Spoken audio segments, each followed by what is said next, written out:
Mistake number one, trying to eat too healthfully too quickly.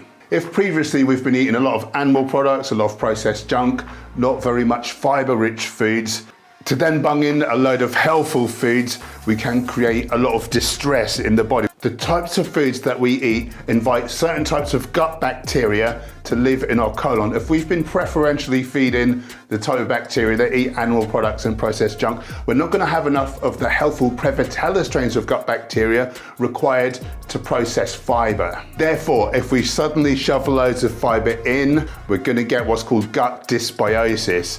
It ain't pretty. It can be bloating, wind, there can be some pain, you can get constipation, you can get diarrhea, you can get constipation with diarrhea. Like I say, it's a total mess. The way to avoid this is by transitioning slowly over the course of just a few short weeks.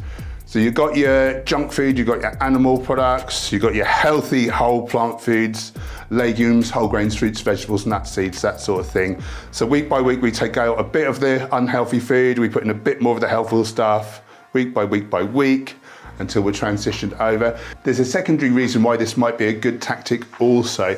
Now there's certain meat-based nutrients. Ourselves, the animals we eat, can all make them. However, if we're eating exogenous versions, by having meat and things, our endogenous production of it will shut down, those genes will switch off. And then so to suddenly take that out, it may just take a little while for our body to notice. Over time it will.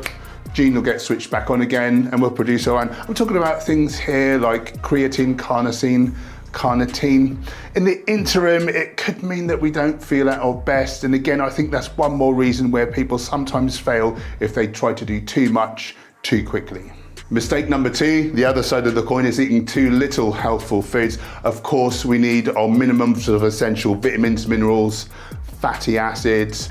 For this reason, it's useful for the first week or two to use a food tracking app such as Chronometer, whereby you plug in your foods and you can see, what are your vitamin, what are your mineral intakes, your omega-3, see which foods you're short of, and of course then you can research and add more of those foods in. It's not really so difficult. The rule of thumb is that you want to eat the range of whole plant foods each day: legumes, whole grains, fruits, vegetables, nuts, seeds, herbs and spices. Omega-3 is a nutrient of concern, so make sure that you eat enough ground flax, ground chia, walnuts, hemp hearts, that sort of thing. We need to supplement vitamin B12, in the winter months, vitamin D3. One other nutrient of concern is iodine. If you're in a country where they iodize the salt, maybe you're getting your iodine, but you're also getting a load of sodium, which isn't healthy. So ideally, I would say to eat seaweed, that's the best source. A couple of sheets of nori, a teaspoon of dulse or arame, 1 1/8 of a teaspoon of wakame, or 1/16 of a teaspoon of kelp powder gives you your 150 micrograms RDA. If you really can't stomach the thought of eating seaweed, then a supplement's recommended. For supplements, I recommend Vivo Life. I'm a brand ambassador with these guys. They're the highest quality. They're third-party tested for over 500 different contaminants. So I really put my trust with those guys. Link down below, 10% off your first order with code HENCH10. You'll be supporting the channel, so thanks in advance if you decided to go with them. Mistake number three is going at it too hard on social media. I get it, you've seen the horrors that animals have to endure to end up on our plates. You need it to end yesterday. So of course you're going to bombard anyone and everyone with all the vegan propaganda in the world. This is a mistake. It's a mistake I made when I first went vegan. And what I really learned is, and I'm kicking myself for having not done it now, I wish I'd have kept vegan posts on Facebook, Instagram, etc. I wish I'd have kept it to like 1 in 4 vegan and the rest other stuff. If everything's vegan related and people are not vegan, a lot of people are going to switch off, they're going to unfollow you, particularly if it's harrowing posts that they don't want to see, they don't want to be reminded of what they're funding for animals to end up on our plate. And you end up alienating and losing your audience, and then you can't do any good whatsoever. The same with friends and family. If it's all you go on about, you're just going to create disharmony. It's hard, isn't it? Because we consider ourselves nice people. We went vegan because we saw the truth. Of course, our friends and family are nice people, so we just have to tell them, but no, it often doesn't work that way. It really works that way. And usually friends and family, the people we're closest to, need to hear it from someone else. It's heartbreaking, but it's the truth. All we can really do is lead by example. You know, plant some seeds, share some documentaries, you know, but just don't beat people over the head with it constantly. I don't think, unless you want to lose all your friends.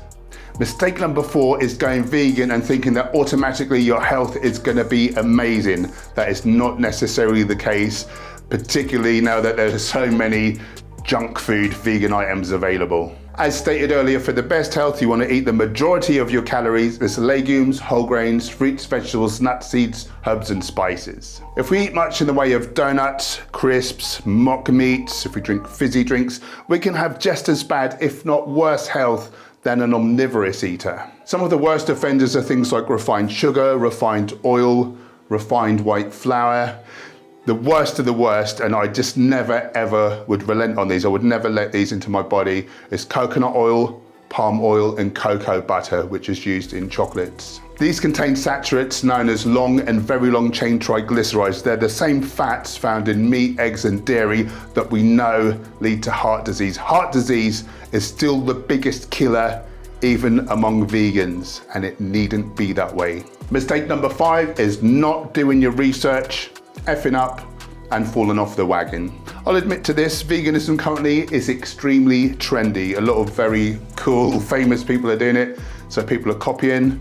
Or perhaps people have a health issue, so they're kind of eating whole foods, plant-based. They're being vegan because they're not now harming animals, but say they clear up their health condition, they've not seen the ethical argument, they've not seen what animals go through, easily just go back to eating them. Other issues, eating on the go, you want to look ahead, see where can you eat. Perhaps you want to bring some of your own food with you.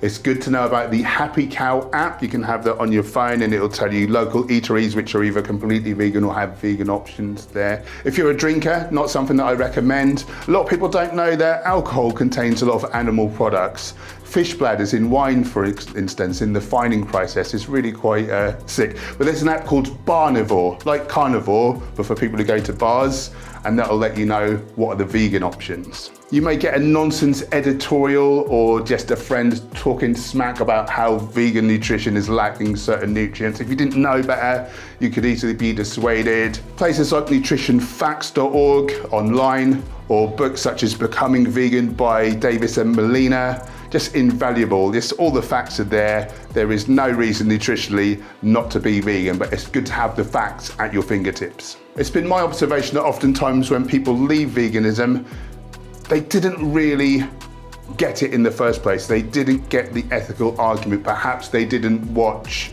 Earthlings, Dominion, Land of Hope and Glory, and see with their own eyes what animals go through, because I honestly believe anyone in their right mind seeing that would never ever go back to funding that ever again. So yeah, even if you're just here for health, which is the reason I started eating this way initially, take a look at these resources. It is quite harrowing. However, if it's good enough for your mouth, it should be good enough for your eyes. And the added bonus is, if you ever feel like slipping, we deserve good health. Eating animal products is the reason that around 75% of people die in the West. Having seen with our own eyes the horrors that animals go through, we'll be much less likely to ever go back to that. And the bonus is, we get to keep our health and we live happier and longer and more functionally. Thanks for staying to the end. I've got a bonus tip just for you. Well, a bonus mistake. And that mistake is trying to go it alone. I feel really sorry for people who don't have any vegans around them and they see the horrors, they want to go vegan, but their friends, their family are not on board. We can get a lot of ridicule, we can even get attack. And of course, we are social creatures. We need to feel that our standing in our society is not going to be hurt, because historically, when we were in our caveman days, if we are ostracized from the tribe, we're dead. So that is still within our psyche. It does feel like life or death. Happily, in most places, veganism is booming. There could be a local meetup group. If you find it hard to find them, you can go to meetup.com.